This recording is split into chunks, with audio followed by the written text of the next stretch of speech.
What's up, everybody? So today with Flightline Jeeper, what we're going to do is actually install another Garmin dash cam mini. If you haven't seen my unboxing video, I'll put a link in here. Check that out for a little bit of specs and everything else. But it's a great camera. I really like it. Right now, today's the 11th of filming this. They're normally $125 or $124.99. My local Target had them on sale for $64.95.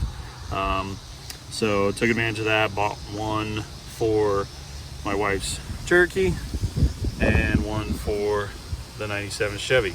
I had one already that I bought for about $100 from Target when they first started marking them down for the Wranglers. So gonna get that installed. I'm gonna try and wire it in into a fuse line if I can find one, kind of like what I tried to do with the Cherokee. But we're gonna go get that started and see what happens.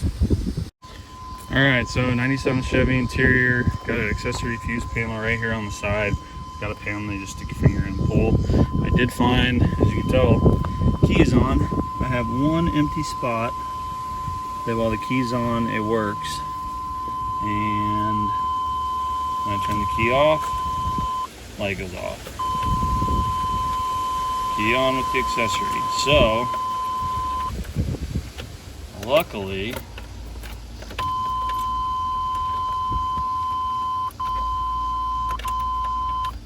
we found a spot to plug this power in. I'm going to use one of these dash cam wiring kits that came from Amazon. See if I can get that to work.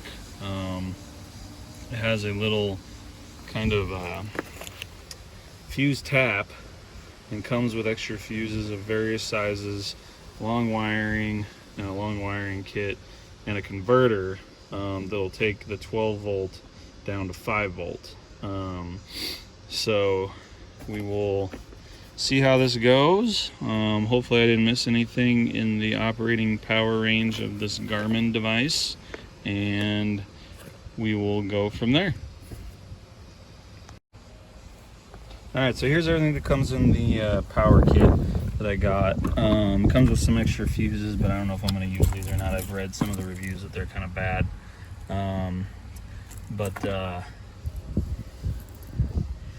Your power lead, your ground. I think this is an inline fuse here. I'm going to crack that open and check.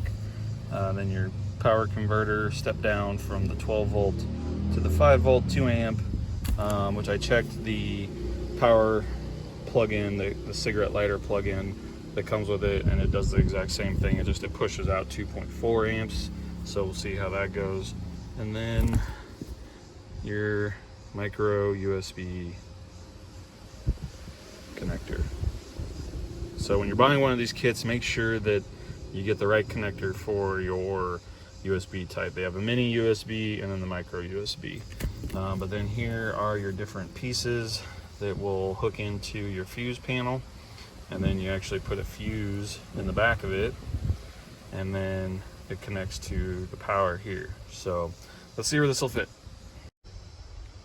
Okay guys, so one thing I read with the instructions here is that you actually have to have the fuse that's going to power your line here in line in the top socket. So all these have 2 sockets in them, and what this does is that the lower one actually allows you to use a full fuse block and pull one out and put the original one back in this lower slot, and it'll actually keep powering the circuit that you're running off of.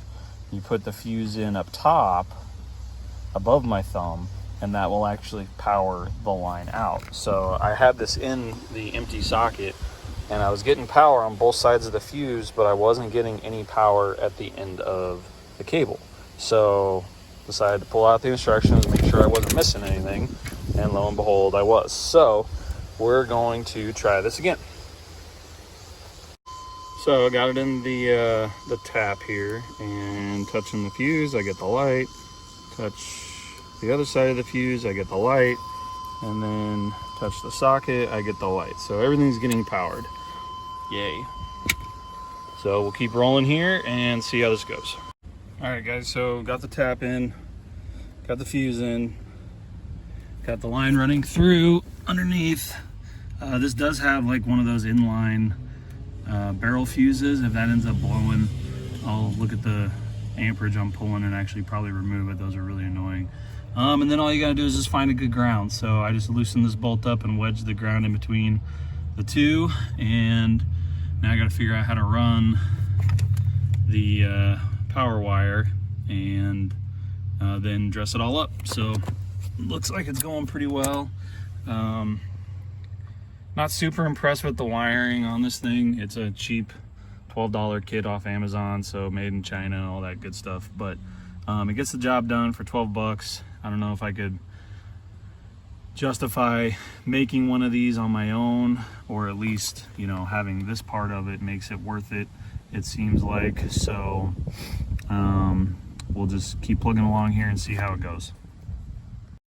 All right, so moment of truth. I got it wired in, single wire going up into the headliner, got it tucked in back up underneath. It's pretty much the same rinse and repeat as that Cherokee video. I used a couple combination of picks to try and pull the trim back. I didn't feel like trying to remove anything because I've tried to remove trim in this thing. It's a 97, 172,000 miles on it, and I've tried to remove trim in the past and it's just broke. So I'm trying to avoid doing that if I don't have to. So I was able to, the good thing is there's no airbags, so it doesn't really matter which way you go through here. Sorry, camera works a little shoddy today. No airbags in the A-pillars, the only airbags in the steering wheel and the dash that I'm aware of. So was able to come across the windshield, all the way across, down the A-pillar, all the way down, tuck it around behind the corner of the A-pillar trim, come back along the gap between the trim and the dash, down along the side, and if you look real hard you can see it back in there, but that's all you see, and then down underneath. So everything should be hooked up still. It's plugged in to the camera. So moment of truth here. Start it up and see what happens.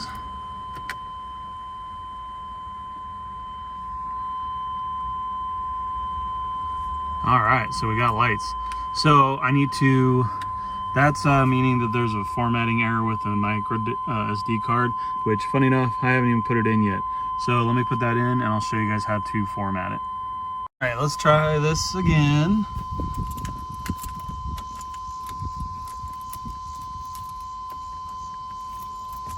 And we got the yellow flashies, which is good. Then you gotta hold down the microphone button for 8 seconds.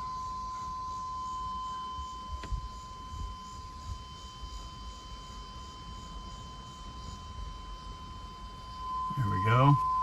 Now it's formatting, and it should be good to record, but you need to link it up to your Drive app. You have to download the Garmin Drive app to make this thing work. Link it up, connect to it, it'll download an update, it'll flash both lights green while it's applying the update, and then once it goes back to red, you can link into it with the Wi-Fi. It'll link, the light will change to blue, and then you can aim it, and then you're good to go. Okay guys, so it's pretty simple and straightforward. The hardest part's running the wiring on this thing. Setting up the Garmin app, the Garmin Drive app, it's pretty straightforward. You use the Wi-Fi on your phone, format the SD card, download any updates, apply any updates, make sure to restart the car, or at least unplug it and plug it back in to apply the update, because it doesn't apply it automatically. You got to actually download the update, install the firmware update, and then cycle the power on it for it to install it. So make sure you do that, and then you're good to go. And at that point, it has a collision detection in it that it'll save everything. Otherwise, it has, if you witness an accident or somebody being fucking dumb, excuse my language, there's a button on the back of it to instantly save the file so it won't be overwritten. Otherwise, it just constantly overwrites and overwrites and overwrites itself until you tell it to save something. So it says it needs a minimum of 8 gigabyte micro SD version video 10 or V10 at minimum. So I got a 64 gig V10 at Target for 18 bucks. So they're pretty inexpensive, especially like I said right now, October 11th, 2020. My local Target had these on sale for $64.99, so you can pick them up pretty cheap. Anyways, hope you guys learned something. Hope you like something. If you got comments or questions, leave a link, comment in the link below, and hopefully I help somebody else learn how to do this. So I'm just gonna finish dressing up the wires down on the floorboard there, and we're good to go. That's it for now. Thanks for watching. Click that like, subscribe, the bell, all that good stuff, and leave comments below. That's it for now from Flyline Jeeper. Thanks, bye.